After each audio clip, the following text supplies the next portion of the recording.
ہم کو ہمارے غیر مسلمان کے دوستی زیادہ محبت ہے اللہ سے زیادہ. ہم ہمارا منہ بھی نہیں کھول سکتے. اسلام کی دعوت دینا بہت آسان ہے. اللہ تعالیٰ فرماتے قرآن مجید میں کس طریقے سے دعوت دی جانی چاہیے. جیسے میں کہہ رہا تھا مثال کے طور پر اگر بمبئی میں کوئی ہندو میرا دوست مجھے اگر گنیش کی پوجا کے لیے بلائیں گا اور مجھے پرساد دیں گا تو میں ایک آسان سے سوال سے پوچھوں گا. میں اس سے پوچھوں گا یہ گنیش کون ہے, یہ گنپتی کون ہے؟ تو وہ ہندو دوست مجھ سے کہیں گا کہ یہ گنیش جو ہے وہ ہمارا بھگوان ہے, وہ شیوا بھگوان کا بیٹا ہے, بھگوان شیوا. اور یہ ان کی کتابوں میں لکھا ہوا ہے کہ گنیش بھگوان شیوا بھگوان کا بیٹا ہے. اور ایک دن جب بھگوان شیوا اپنے گھر کے باہر نکلتے ہیں, ان کی بیوی پاروتی اپنے جسم سے میل نکالتی ہے اور ایک بیٹا بناتی ہے, اور وہ کہتی ہے اس بیٹے سے کہ گھر کے چوکٹ پہ کھڑے رہو, گھر کے دروازے کے باہر کھڑے رہو اور کسی کو بھی گھر میں آنے مت دینا, میں آرام فرما رہی ہوں. تو اس کا بیٹا گھر کے باہر جاتا ہے اور دروازے پہ کھڑے ہو جاتا ہے. کچھ دیر بعد بھگوان شیوا واپس اپنے گھر پہ لوٹتے ہیں, اور جب گھر میں داخل ہونے جاتے ہیں اس وقت ان کا بیٹا انہیں روک دیتا ہے اور کہتا ہے آپ اس گھر میں نہیں جا سکتے, آپ داخل نہیں ہو سکتے کیونکہ میری ماں آرام فرما رہی ہے. شیوا پیش میں آ کے اپنے بیٹے کی گردن اڑا دیتے. تو میں کہوں گا میرے ہندو دوست سے آپ کا بھگوان اپنے بیٹے کو نہیں پہچان سکا, کل جب میں مشکل میں رہوں گا تو مجھے کیسا پہچانیں گے؟ اور یہ ہندو دوست آپ سے کہیں گے, آپ کو کہنے کی ضرورت نہیں. اور یہ کہانی آگے بڑھتی ہے کہ بھگوان اپنے بیٹے کا سر اتنا دور اڑا ڈالتے کہ واپس نہیں لے کے آ سکتے, تو لوگوں سے کہتے کہ پہلے جانور جو نزدیک میں آئیں گا آپ کے اس کی گردن اڑاؤ اور میرے پاس لے کے آؤ. تو پہلا جانور جو ان کے سامنے آتا ہے وہ ہے ہاتھی. تو وہ ہاتھی کی گردن اڑاتے اور شیوا کے پاس لے کے آتے, اور بھگوان شیوا اپنے بیٹے کے سر پہ لگاتا ہے اور وجود میں آتا ہے گنپتی, ایک لڑکا جس کے سر کی جگہ ہے ہاتھی کا سر.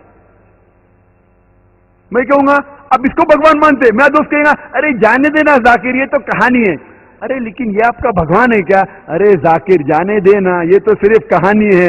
میں کہوں گا آپ مجھے ثابت کر کے دکھاؤ کہ گنیش بھگوان ہے اور میں پرساد کھاؤں گا, کیونکہ قرآن میں لکھا ہوا ہے کہ اللہ کے نام کا کھانا میں کھا سکتا ہوں. بولے گا جانے دینا ذاکر یہ چھوڑ کہانی ہے یہ صرف میرے مذہب میں. میں کہوں گا نہیں مجھے ثابت کر کے دکھاؤ, ابھی میں اس کے پیچھے بھاگوں گا.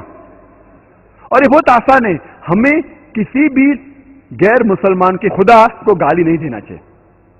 اللہ تعالیٰ فرماتے ہیں قرآن مجید میں سورہ انعام میں سورہ نمبر 6 آیت نمبر 108 میں, آپ وہ لوگوں جن کی وہ پوجا کرتے ہیں, جن لوگوں کی وہ اللہ کے علاوہ پوجا کرتے ہیں ان کو آپ گالی مت دو.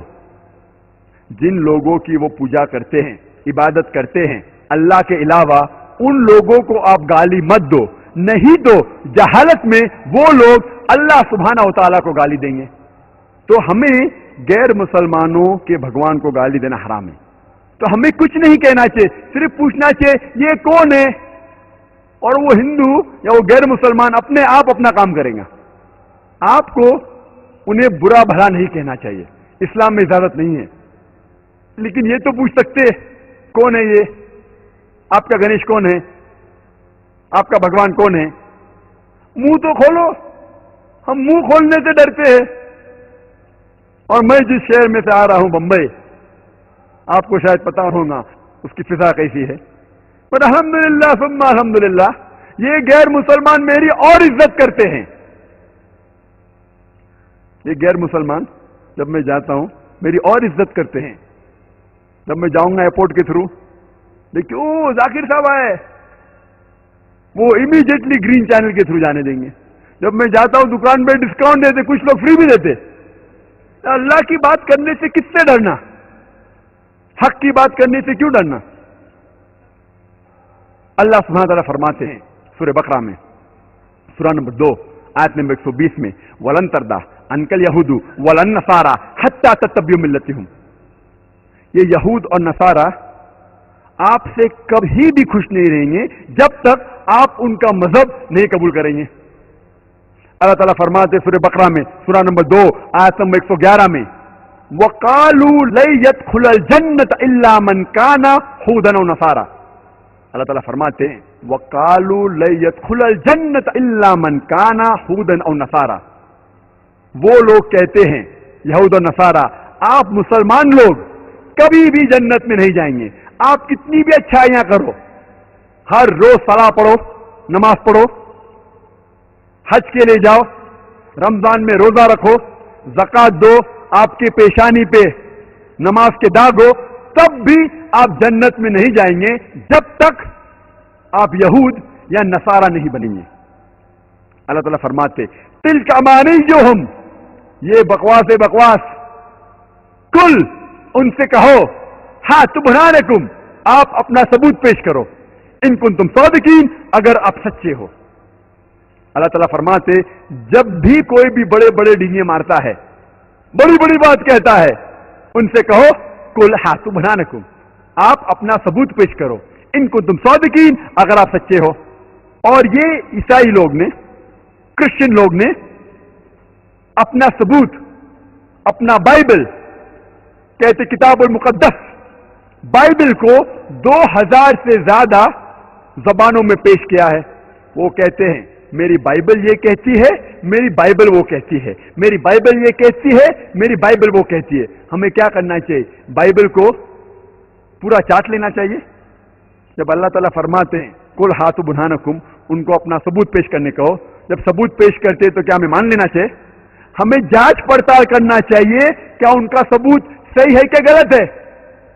جب بھی کوئی آپ کو شناختی کارڈ دکھاتا ہے، آپ دیکھتے ہیں وہ صحیح ہے کہ غلط ہے. اسی طریقے سے جب وہ اپنا بائبل پیش کرتے ہیں، کہتے ہیں کہ یہ اللہ کا کلام ہے، کیا ہمیں چاٹ لینا چاہیے اسے؟ ہمیں دیکھنا چاہیے وہ صحیح ہے کہ نہیں. کتنے مسلمان دیکھ رہے ہیں ان کے بائبل کو؟ اللہ تعالیٰ کہتا ہے ان سے پوچھو اپنا برہان لے کے آؤ، اور وہ اپنا برہان، اپنا بائبل 2000 سے زیادہ زبانوں میں پیش کیے ہیں. آپ زبان کا نام لو اور اس زبان میں بائبل موجود ہے. اللہ تعالیٰ کہتا ہے ان سے کہو کہ اپنا ثبوت پیش کرو. زبانوں میں پیش کیے ہیں، آپ زبان کا نام لو اور اس زبان میں بائبل موجود ہے. اللہ تعالیٰ کہتا ہے ان سے کہو کہ اپنا ثبوت پیش کرو. کوئی مسلمان بات نہیں کر رہا ان سے، ان کے ثبوت کو ہم دیکھ رہے ہیں کیا؟ اپنی بات تو چھوڑو، ہم ان کے ثبوت کی جانچ پڑتال نہیں کر رہے. لیکن یہ عیسائی لوگ، کرسچن مشنریز ہمارے گھر میں، مسلمانوں کے گھر میں داخل ہو کے ہمارا ثبوت، ہمارا برہان، ہمارا قرآن ہمارے خلاف استعمال کرتے، اور ہم مسلمان منہ بھی نہیں کھول سکتے.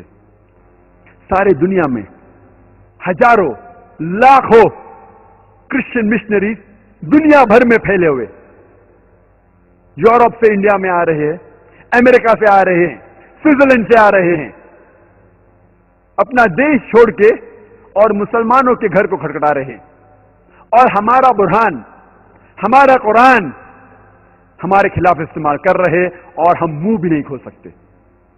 یہ کرسچن مشنریز ہمارے گھر میں ہمارے دروازے کو کھٹکھٹاتے اور ہم سے پوچھتے ہیں کیا آپ کے قرآن مجید میں لکھا ہے کہ نہیں کہ بائبل اللہ کا کلام ہے؟ اور اکثر ہم مسلمان کہیں گے ہاں بے شک لکھا ہے. ان کا اگلا سوال، تو آپ بائبل کے اوپر عمل کیوں نہیں کرتے؟ ہمارے پاس کوئی جواب نہیں. وہ اگلا سوال پوچھتے ہیں کہ آپ کے قرآن مجید میں آپ کے آخری نبی محمد صلی اللہ علیہ وسلم کا نام کتنے بار لکھا ہوا ہے؟ سارے قرآن مجید میں محمد صلی اللہ علیہ وسلم کا ذکر ان کے نام سے کتنے بار ہوا ہے قرآن مجید میں؟ آپ کو پتا ہے تو آپ کہیں گے کہ محمد صلی اللہ علیہ وسلم کا ذکر نام سے 5 بار ہوا ہے. 4 بار محمد، 1 بار احمد صلی اللہ علیہ وسلم. ان کا اگلا سوال، عیسیٰ علیہ السلام کا ذکر ان کے نام سے کتنے بار ہو چکا ہے قرآن مجید میں؟ آپ کو نہیں پتا تو کہیں گے 25 بار. عیسیٰ علیہ السلام کا نام قرآن مجید میں 25 بار آتا ہے اور محمد صلی اللہ علیہ وسلم کا نام صرف 5 بار. ان کا اگلا سوال، کون بڑا؟ آپ کے قرآن مجید میں جس کا ذکر 5 بار آتا ہے وہ بڑا کہ جس کا نام 25 بار آتا ہے بڑا؟ کون بڑا، 5 بار یا 25 بار؟ 25 بار. آپ سے سوال پوچھیں گے لیکن جواب نہیں دیں گے، آپ کے ذہن کو مجبور کریں گے سوچنے پہ. ان کا اگلا سوال، آپ کے آخری نبی محمد صلی اللہ علیہ وسلم وہ جسمانی حالت سے زندہ ہے کیا ان کا انتقال ہو گیا ہے؟ اور ہمیں قبول کرنا پڑے گا کہ محمد صلی اللہ علیہ وسلم کا انتقال ہو چکا ہے، ان کی قبر مدینہ میں ہے. ان کا اگلا سوال، عیسیٰ علیہ السلام وہ زندہ ہے کہ مر گئے؟ اور ہمیں کہنا پڑے گا قرآن مجید میں اللہ تعالیٰ فرماتے سورہ النساء میں سورہ نمبر 4 آیت نمبر 158 میں کہ اللہ سبحانہ و تعالیٰ نے عیسیٰ علیہ السلام کو زندہ اٹھا لیا. ان کا اگلا سوال، کون بڑا، وہ پیغمبر جو مر گیا وہ بڑا کہ وہ پیغمبر جو زندہ ہے وہ بڑا؟ کون بڑا، وہ جو زندہ ہے کہ وہ جو مر گیا ہے؟ زندہ ہے وہ بڑا ہے. بھائی صاحب کہہ رہے ہیں زندہ ہے وہ بڑا ہے. آپ سے سوال پوچھیں گے لیکن آپ کو جواب نہیں دیں گے، آپ کے ذہن کو سوچنے پر مجبور کریں گے اور ہم مسلمان ہمارا منہ بھی نہیں کھول سکتے. یہ کرسچن مشنریز ہمارے گھر میں آ کے ہم کو پنچنگ بیگ جیسا استعمال کر رہے ہیں. پنچنگ بیگ پتہ ہے؟ پنچنگ بیگ جس سے پریکٹس کرتے باکسنگ، ہمیں پنچنگ بیگ جیسا استعمال کر رہے ہیں. ہمیں ڈور میٹ پاؤں پوچھنے کا جو آتا ہے، پاؤں پوچھنے کا میٹ، پاؤں پوچھنے کی چیز استعمال کر رہے اور ہم منہ بھی نہیں کھول سکتے. اور جب ہم جا کے پوچھتے ہیں ہمارے کوئی مولانا سے کیا جواب دینے کا، بولیں گے شیطانی سوال ہے، ان سے بات مت کرو. یہ کرسچن مشنری ہمارے گھر میں اندر آ کے ہمارا برہان، ہمارا قرآن ہمارے خلاف استعمال کر رہے اور ہم منہ بھی نہیں کھول سکتے. وہ اگلا سوال کرتے ہیں، آپ کے نبی محمد صلی اللہ علیہ وسلم ان نے کوئی بھی معجزہ کیے؟ ہاں بہت سے کیے. ہم جواب دیں گے بہت سے کیے. آپ کو کوئی بھی معجزہ پتا جس میں ان نے مردوں میں جان ڈالی؟ اور ہمیں کہنا پڑے گا کہ قرآن میں کوئی بھی آیت نہیں ہے، صحیح حدیث میں کوئی بھی حدیث نہیں جس میں یہ ذکر ہوتا ہے کہ محمد صلی اللہ علیہ وسلم نے مردے میں جان ڈالی. ان کا اگلا سوال، عیسیٰ علیہ السلام کیا ان نے مردوں میں جان ڈالی؟ اور ہمیں کہنا پڑے گا قرآن کی آیت ہے بِإِذْنِ اللَّهِ، اللہ کے نام سے اٹھو. ہاں ان نے مردوں میں جان ڈالی. تو کون بڑا، وہ شخص جو مردوں میں جان ڈال سکتا بڑا کہ وہ شخص جو مردوں میں جان نہیں ڈال سکتا بڑا؟ کون بڑا، وہ شخص جو مردوں میں جان ڈال سکتا بڑا کہ جو مردوں میں نہیں جان ڈال سکتا بڑا؟ سوال پوچھیں گے آپ کو لیکن جواب نہیں دیں گے، آپ کے ذہن کو سوچنے پہ مجبور کریں گے. ان کا اگلا سوال، آپ کے آخری پیغمبر نبی محمد صلی اللہ علیہ وسلم ان کے